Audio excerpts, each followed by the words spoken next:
Why does surviving another day feel heavier than the fear you're trying to outrun? If you've been enduring instead of living, stay. You're not alone here. He will cover you with his feathers, and under his wings you will find refuge.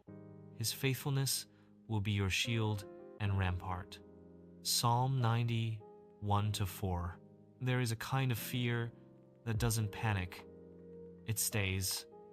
It settles into the body quietly, into the way you scan rooms without realizing it, into the way your breathing shortens when the future comes up, into the way you keep going without ever feeling safe. You're not frantic. You're not hysterical. You're tired. Tired of being alert. Tired of preparing for impact that hasn't arrived yet. Tired of telling yourself you should be stronger by now. This psalm was not written for people who are escaping danger. It was written for people living inside it. He will cover you. Covering implies duration. It assumes you will remain where you are for a while. God does not always remove the threat immediately. Sometimes he stays with you inside it, under his wings. Wings are not armor. They are not walls. They are not explanations. They are proximity. You are not told to run faster. You are not told to fight harder. You are brought closer, closer than your fear, closer than the noise in your mind, closer than the future you cannot control.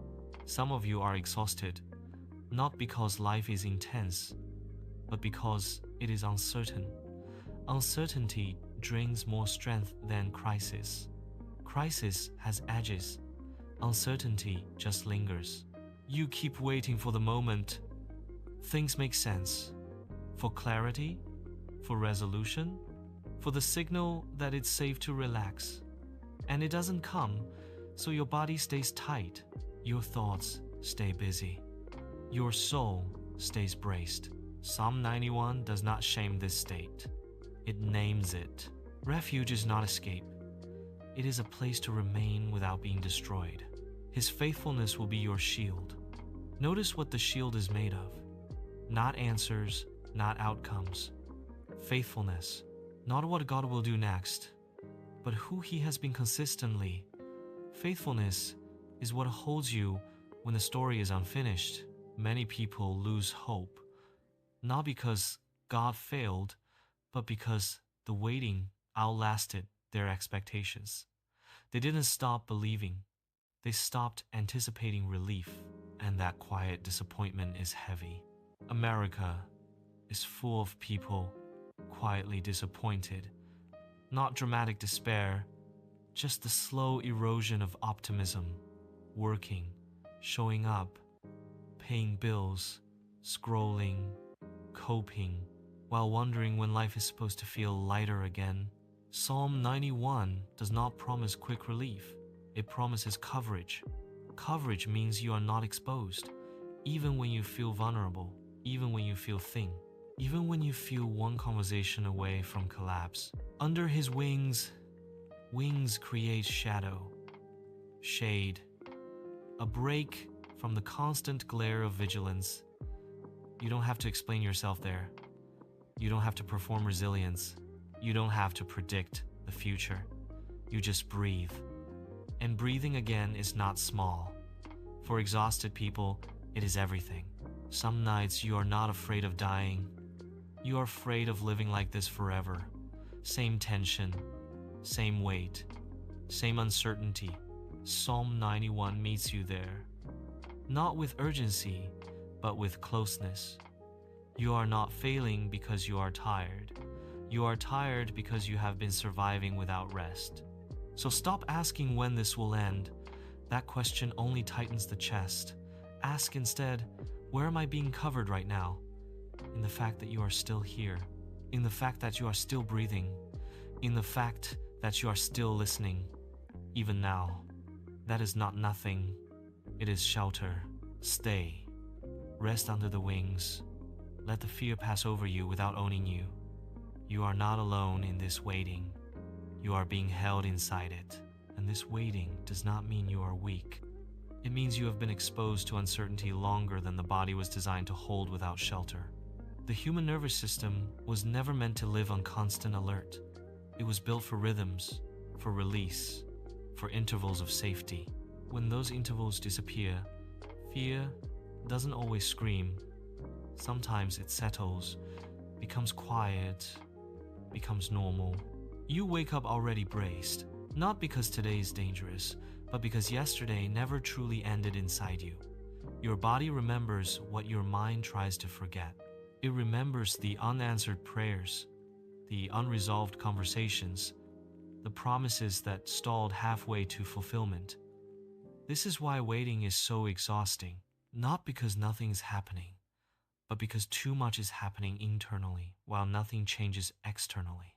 Psalm 91 does not rush you past this reality. It does not scold you for feeling worn down by delay. Instead, it reframes the location of safety. Safety is no longer found in outcomes, it is found in proximity. Under his wings. This is not poetic imagery meant to comfort from a distance. It is spatial language. It tells you where to exist while the story remains unfinished. Under his wings means you are close enough to feel warmth, close enough to hear breath, close enough that when your strength falters, you are already supported. Notice the psalm does not say you visit this refuge. It assumes you remain there. Waiting people don't need occasional encouragement. They need sustained shelter. And this shelter is not built from certainty. It is built from faithfulness. Faithfulness does not explain why the waiting continues. It simply stays present while it does. Many people break not because God leaves, but because the waiting outlasts their internal reserves. You can only self-soothe for so long. You can only rationalize uncertainty for so many nights. Eventually, the soul needs something sturdier than logic. That is what faithfulness provides. Faithfulness means God is consistent even when your emotions are not, even when your hope fluctuates, even when your prayers lose language and become sighs instead of sentences. Under his wings, you are not required to maintain optimism. You are only required to remain. Remaining is harder than it sounds. It means not numbing, not fleeing, not forcing resolution. It means allowing the fear to exist without letting it become your authority. Some of you have been afraid that if you stop bracing, everything will collapse. That vigilance is the only thing keeping disaster away. Psalm 91 gently challenges that belief. Protection is not generated by your tension. Safety is not sustained by your anxiety. You are covered, not because you are alert enough, but because he is faithful enough.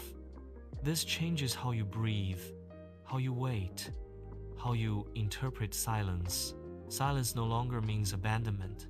It becomes space where you are still being held. Waiting does not mean nothing is happening. It means something is happening beneath the surface where you cannot monitor it.